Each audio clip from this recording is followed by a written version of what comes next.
If you enjoy this podcast, please like us on Facebook and follow us on Instagram, and visit our website at lifebetweenthevines.com. Being influenced by outside ideas and thought, and for me to have worked in the 90s in Saint-Emilion in the right bank, and being able to see so much of the ideas that were so important to wine and would become so important to wine was something that changed my life. Discovering and tasting wine shouldn't be a homework assignment. And we believe that the people who are closest to wine have the best stories. So open a bottle. And welcome to podcast number 525. This week we feature Julie Robertson, winemaker at Crocker Starr in Napa Valley.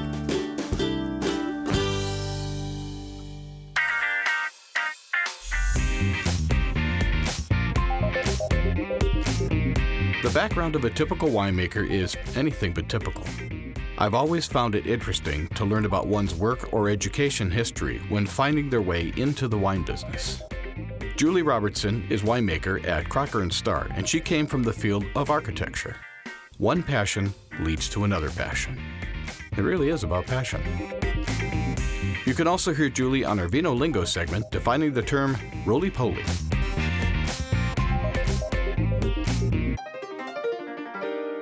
We're going to have a little bit of noise in the background for this interview, and that's because we're in a cellar, a wine cellar, of course, just like many times we've done in the past. And I am at Crocker Starr, and I am with Julie Robertson, the winemaker. Julie, how are you? I am fantastic. How are you? I'm very good. Well, thanks very much for being on the podcast. I appreciate it. We have a long history with Crocker Starr, and Pam Starr is a very dear friend, as well as an incredible winemaker. Yep. She is. She's a great person. She really is, and a very nice one as well. Yep. So I guess the first thing would be the logical question is, how long have you been winemaker at Crocker Starr? So I came on, joined the team in mid-June of this year, 2022. Okay. So I guess not quite. June 8th was my first day. So pretty new, a lot to do. Yeah. Let's talk about your background before we get to the current day. The classic question is, how did wine get its hooks in you? Well, so my background's architecture. Of course it is. Yeah. So naturally, I'm a winemaker. Makes total sense to me. Yeah. I grew up in Texas, and I went to Syracuse to, experience different seasons. It was really just very cold. But earned my Bachelor of Architecture degree, moved back to Dallas, and was practicing architecture at a small firm.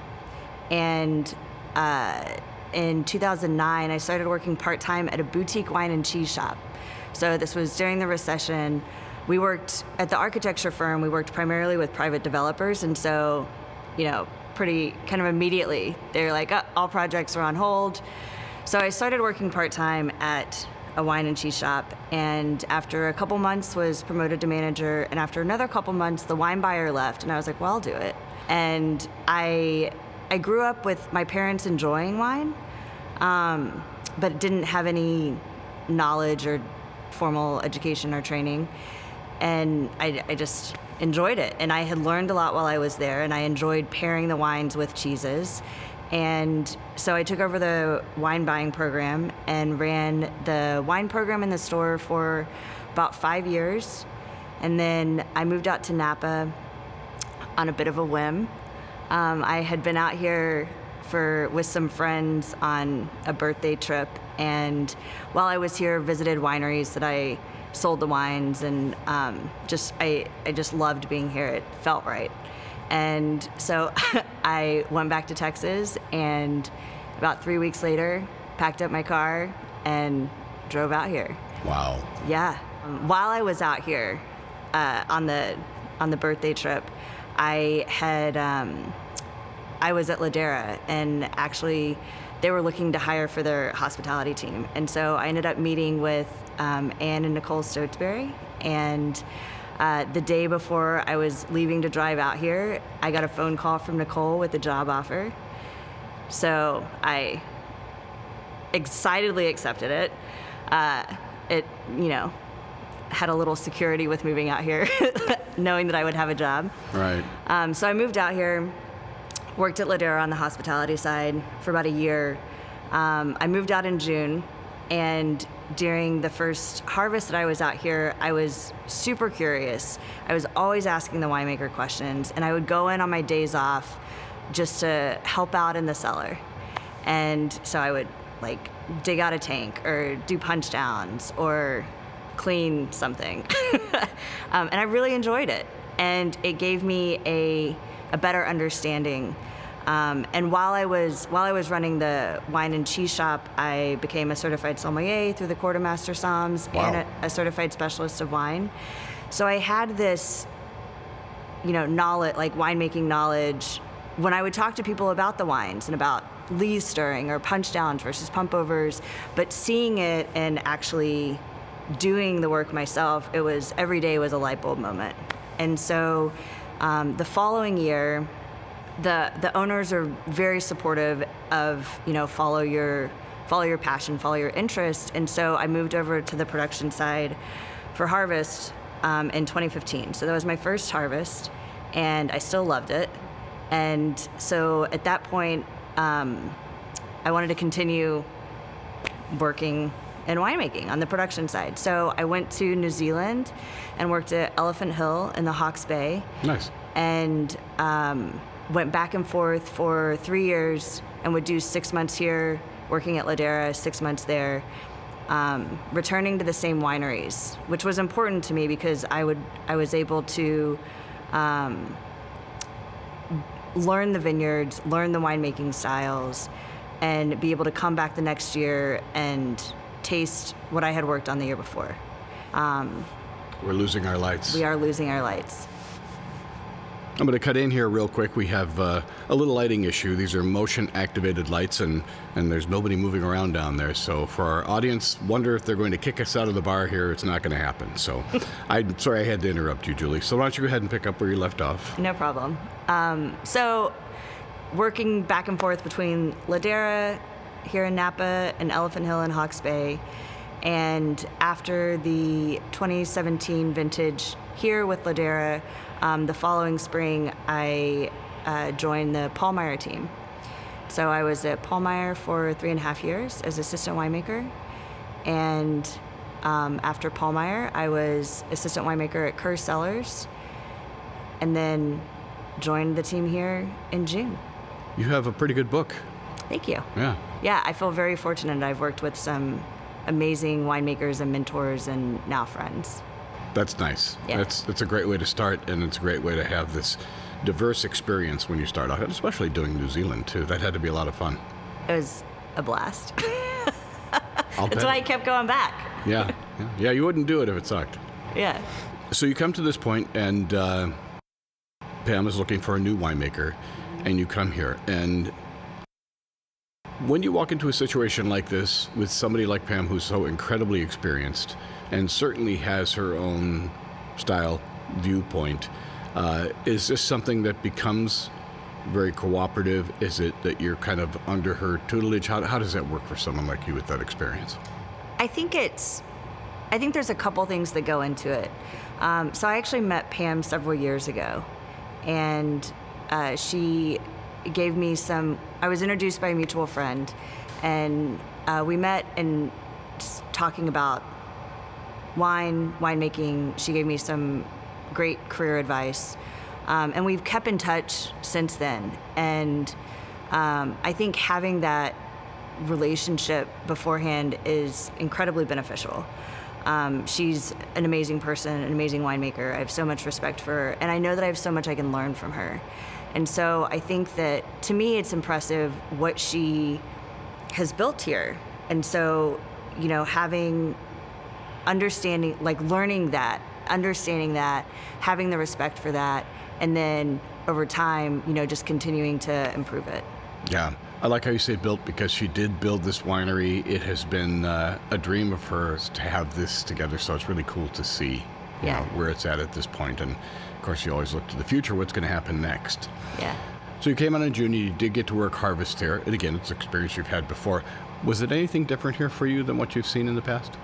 It was. 2022 was a every harvest has its challenges. This year was a crazy heat wave, heat dome situation. But aside from that, it's a new vineyard, new to me, right? So new facility to me, equipment, some of the equipment I was familiar with, some of it's new equipment, learning the vineyard, all of that is a great and fun and exciting challenge in itself. And then with the crazy weather, I mean, we had our 5-day average the week after Labor Day was 117 degrees. And one day we hit 120 degrees on property. Oh, really? Wow. Yeah, it was hot. Yeah. It was hot. And nobody really knew, how does this affect the vines? There was some speculation. So the following week, I didn't pick anything during the heat. It was at night it was still in the 70s. And so just monitoring the vineyard every day, still the canopies looked healthy. And the following week, the vineyard was starting to show signs of shutting down. And so Pam, a great resource, right? We were talking and like, what's the best decision here? And the best decision was to pull everything in. And so I put together a plan to pick out the entire vineyard that week. And it ended up being 3/4 of our entire vintage that we processed in 6 days. Incredible. We broke the record of maximum tons processed in a day, I think 3 days in a row. So it was pretty intense. And I think one of the benefits of having that challenge as my first harvest here is that you learn the capacities of the facility. You learn like where you can push it, what's going to work and what's too much. And so I think now having that knowledge, next year and, many vintages to come, knowing that like, well, if we need to do this, like if we need to process 14 tons in a day, we can do it. It's a long day. Yeah. But we can do it. You've got that under your belt. Yeah. Yeah, you really dove into the deep end, but hopefully you won't see 120 here again. Yeah. But who knows? Hopefully not. Yeah. Hopefully not. So in your experience, climate change is a big concern for a lot of winemakers. Mm-hmm. So I really haven't run into a winemaker who doesn't believe in it because they've seen change. Are you seeing change in any way yourself? With climate change? With the vineyards? Yeah. I think so. It's the heat that we're having. The past few years, heat waves are not abnormal, right? But reasonable ones. Yeah, but the temperature that it's getting to and the duration of them they're more frequent. It's hotter and hotter for longer. So, I think there is an effect. So obviously the main focus, or at least one of the main focuses here at Crocker Starr, is Cabernet Franc, which I am a huge fan of. And as an aside, I got to have a 98 last night. Oh man. Yeah. I think a wine like that, a 98 Crocker Starr Cab Franc, to be able to taste that gives you a true appreciation for what laying a bottle down is all about. But for working with Cab Franc, is that new to you? Have you worked with it before? I have worked with it before, but not as a intentional single varietal wine. I think there's not tons of Cab Franc planted here in Napa, but there's some. Mm-hmm. So it's not always made with the intention to being a standalone varietal. I love Cab Franc, and I'm very excited that, that's like what Pam built Crocker Starr starting with, and that it is a focus and that there's an intention for it. So it's fun. We have, I think 4 different clones of Cab Franc here, and different rootstock combinations, and so learning the differences in the clones and extraction with Cab Franc and barrel program and all of that I love it. And I'm excited to dive deeper every day. Have you worked with a grape that you've found to be a unique challenge? You've got some serious experience, certainly with some serious wineries.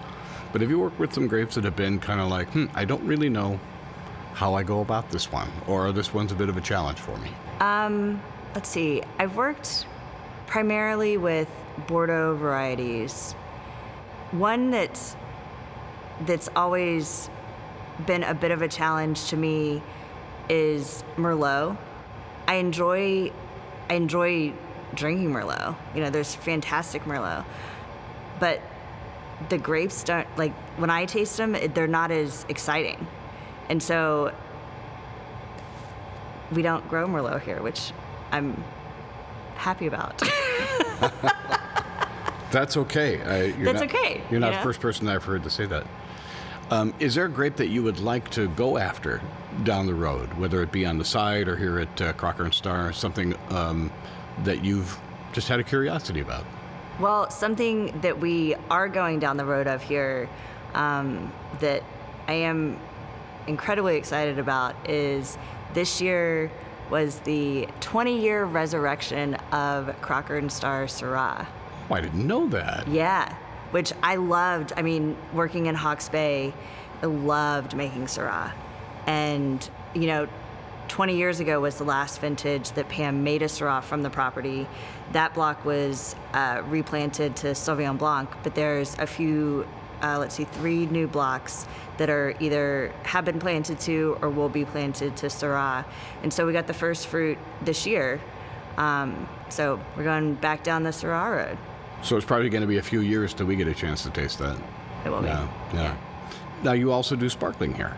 We do. We don't make the sparkling on site. Sure. Yep. Few people do. Yeah. Yeah. Is that something new to you, or have you done it before? It is pretty new. It's new. I don't have extensive experience.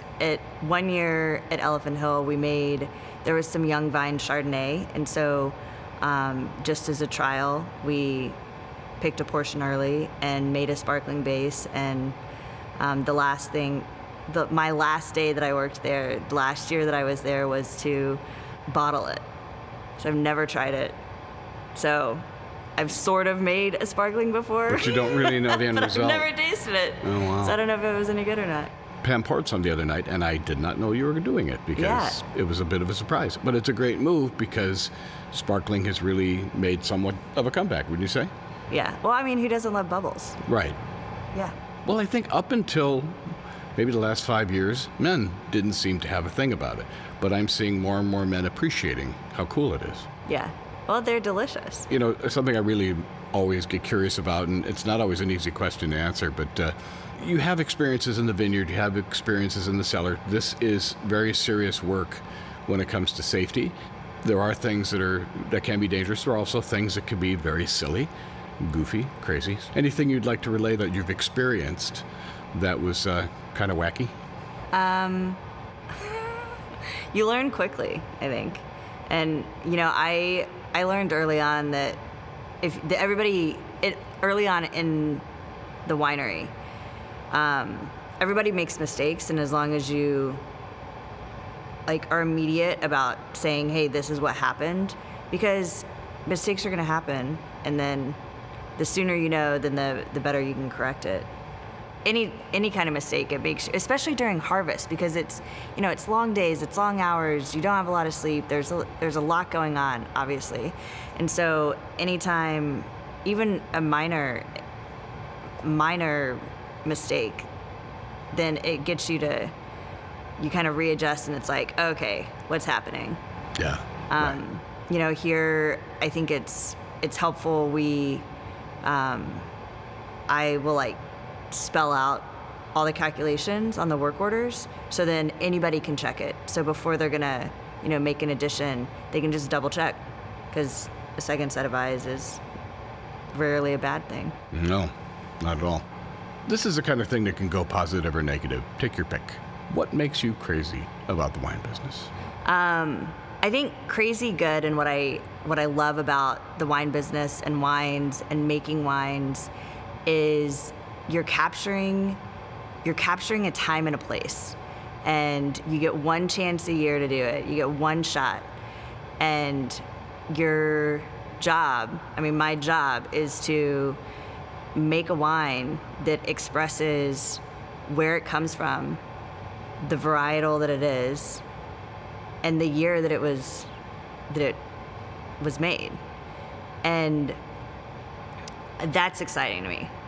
That, and then making something that's to age, to last, you know, and you can taste and you can try to assess, you know, how well you think something's going to age, or how long you think it's going to age, how long will it last. But, you know, you don't really know until you open a bottle. How do you determine for yourself something that's going to age? There's components you need to have. You need to have balance in the wine. You need to have structure. You need to have acid, and balance, yeah, to have the longevity. Who is the person or persons that influenced you the most when it comes to winemaking, or at least your work ethic? I think my work ethic is probably my parents. They were both, and were and still are, very hard workers. My mom, when I was growing up, she worked in the steel industry, and so a male-dominated industry, and seeing her, you know, working in that and being very successful and not giving up, and also, you know, it didn't matter that it's a male-dominated industry. And I think that's something that's a thread that I've seen throughout different aspects and different areas of my life, that, you know, that's never been an intimidation. Sure. And in the past, this industry has been dominated by men, but that's changing now. It is changing. Yeah. It's cool. Yeah, it's great. So now I come to that question that I warned you about. It's my favorite question, and you could take a moment to think about it. Okay. Whether it be media interviews, and I'm not sure how much you've done of that in the past, or it simply be people in a tasting room or people at a tasting dinner, or whatever it might be, what's the one question that you've never been asked that you would like to be asked? Oh, wow. That is a tough question. So a question that I haven't been asked directly, and I've sort of been asked around it and answered around it. But, you know, you asked about my path into winemaking, and it started with architecture, which is not a standard path. And people will ask, you know, well, how did you go from winemaking or architecture to winemaking? But not really ask why. And so, and the challenges with that. So I think, first of all, to say that the parallels to me are, what I enjoy about architecture is the same thing that I enjoy about winemaking. And it's the creating, it's the design, it's the science and art and math, and how all of that comes together. And with the building, you're creating an experience for somebody, you know, to walk into. And with wine, you're creating an experience for somebody to have at a point in time. And the challenges are also very similar, because you have a finite set of parameters to work within, and then everything else is just out of your control. And you got to go with it. So it's just constant problem solving, and you got to be creative all the time, and that's the parallel to me. That's what I love. That was a really good answer. Great. It really is a really good answer, because I never would have thought of that. Oh, good. Yeah. That was a really good question. Well, thank you. I appreciate it. Now, here at Crocker Starr, like many wineries here in Napa Valley, I believe you are by appointment at the tasting room. Is that correct? Yes. That's what I thought. Well, then, most importantly for our listeners who would like to learn about you and about Crocker Starr online, what is your website? Our website is crockerstarr.com. No and. No and Star with 2 R's. Star with 2 R's. Julie, thank you for doing this. Thanks for taking the time, especially because today is Sunday and it's late in the day, so I appreciate it. Absolutely. I'm happy to do it anytime. Learn more by visiting crockerstarr.com.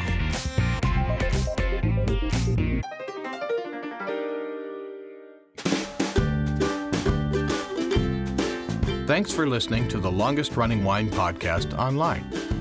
Subscribe to the podcast at lifebetweenthevines.com or sign up to our YouTube channel. You can also follow us on Facebook, Instagram, and Twitter. Life Between the Vines comes to you from Fifth Floor Recording Company in Milwaukee, Wisconsin. Produced and edited by Ray Pfister. Our host is Kay Paskoff. Our web geek is Dan Gieshin. Original music by Ray Pfister. Copyright 2022.